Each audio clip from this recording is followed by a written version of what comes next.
എന്താണ് eating disorder എന്നൊരു awareness create ചെയ്ത് തരിക എന്നുള്ളതാണ് ഇന്നത്തെ നമ്മുടെ വീഡിയോയുടെ ലക്ഷ്യം.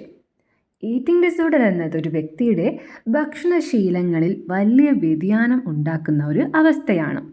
ഇത് വെറും ശരീരമായിട്ടുള്ള രോഗമല്ല, ഒരു മാനസികാരോഗ്യ പ്രശ്നം കൂടിയാണ്. ശരീരത്തിനെയും മനസ്സിനെയും ഒരുപോലെ ബാധിക്കുന്ന ഒന്ന്.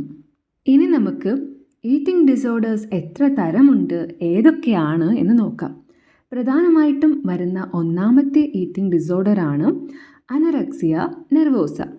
ഒരു വ്യക്തി താൻ ഭാരം കൂടുമെന്ന് ഭയന്ന് ഭക്ഷണം തികച്ചും ഒഴിവാക്കുകയോ വളരെ കുറച്ച് മാത്രം കഴിക്കുകയോ ചെയ്യുന്ന അവസ്ഥ.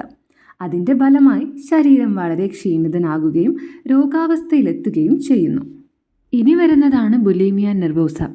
അധികം ഭക്ഷണം കഴിച്ച ശേഷം കുറ്റബോധം കൊണ്ടവർ സ്വയം ഛർദ്ദിച്ച് കളയാൻ നോക്കുകയും അതുപോലെ തന്നെ എന്തെങ്കിലും മരുന്നുകൾ കഴിച്ച് ഭക്ഷണം പുറത്ത് കളയാൻ ശ്രമിക്കുകയും ചെയ്യുന്നു. ഇവിടെ ശരീരത്തിന് ഗൗരവമായ പോഷകക്കുറവ് ഉണ്ടാകും. ഇനി വരുന്നതാണ് നമ്മൾ പൊതുവെ കേട്ടിട്ടുള്ള ഒരു ഈറ്റിംഗ് ഡിസോർഡർ, അതായത് ബിഞ്ച് ഈറ്റിംഗ് ഡിസോർഡർ. ഇത് നമ്മൾ സോഷ്യൽ മീഡിയയിലൊക്കെ ഒരുപാട് കേട്ടിട്ടുണ്ട്.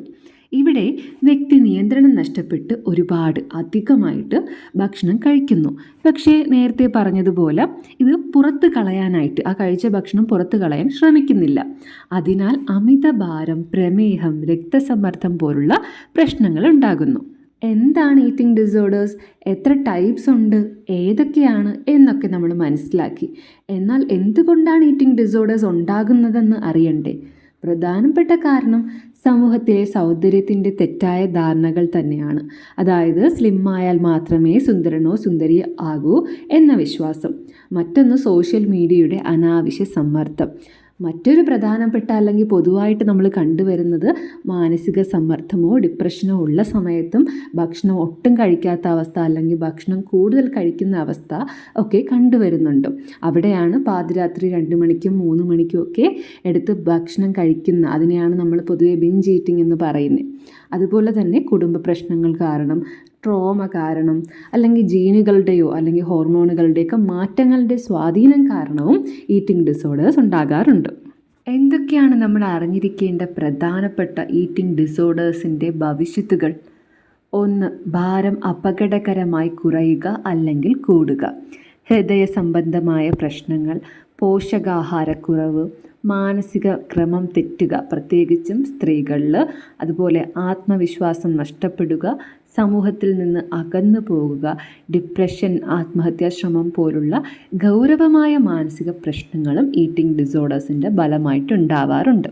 ഇതിനൊരു പരിഹാരം വേണ്ടേ? ആദ്യം തന്നെ പ്രശ്നം തിരിച്ചറിയുക വളരെ പ്രധാനമാണ്. മാനസികാരോഗ്യ വിദഗ്ധരുടെയും പോഷകാഹാര വിദഗ്ധരുടെയും സഹായം തേടണം. എങ്കിലേ കൃത്യമായിട്ട് നമുക്ക് ഇന്നതാണ് പ്രശ്നം അല്ലെങ്കിൽ ഭക്ഷണം ഏതളവിൽ കഴിക്കണം എന്നൊക്കെ അറിയാൻ സാധിക്കത്തുള്ളൂ. കോഗ്നിറ്റീവ് ബിഹേവിയറൽ തെറാപ്പി പോലുള്ള കൗൺസിലിംഗ് രീതികൾ വളരെ ഫലപ്രദമാണ്. കുടുംബത്തിൻ്റെ പിന്തുണയും സുഹൃത്തുക്കളുടെ പ്രോത്സാഹനവും അത്യാവശ്യമാണ്. ആരോഗ്യകരമായ ഭക്ഷണശീലങ്ങളും പോസിറ്റീവ് ബോഡി ഇമേജും വളർത്തിയെടുക്കണം. ഒരു കാര്യം കൂടി പറഞ്ഞ് നമുക്ക് ഈ വീഡിയോ എൻഡ് ചെയ്യാം. അതായത് ഈറ്റിംഗ് ഡിസോർഡേഴ്സ് എന്ന് പറയുന്നത് ഒരു സീരിയസ് ആയിട്ടുള്ള പ്രശ്നം തന്നെയാണ്. എന്നാൽ അത് സമയോചിതമായ ചികിത്സയും പിന്തുണയും ലഭിച്ചാൽ അത് ജയിക്കാനാകും. സൗന്ദര്യം ഭാരം കൊണ്ട് അളക്കേണ്ടതല്ല, ആരോഗ്യമാണത് നിർണ്ണയിക്കുന്നത് എന്ന് തിരിച്ചറിയുക. നമുക്ക് സമൂഹമായിട്ട് ശരിയായ സന്ദേശങ്ങൾ പ്രചരിപ്പിക്കുകയും ഇത്തരം പ്രശ്നങ്ങളുള്ളവരെ സഹായിക്കുകയും ചെയ്യാം. ഒന്നുകൂടി ഓർമ്മിപ്പിക്കുന്നു, ആരോഗ്യം ശരീരത്തിൻ്റെയും മനസ്സിൻ്റെയും സമന്വയമാണ്.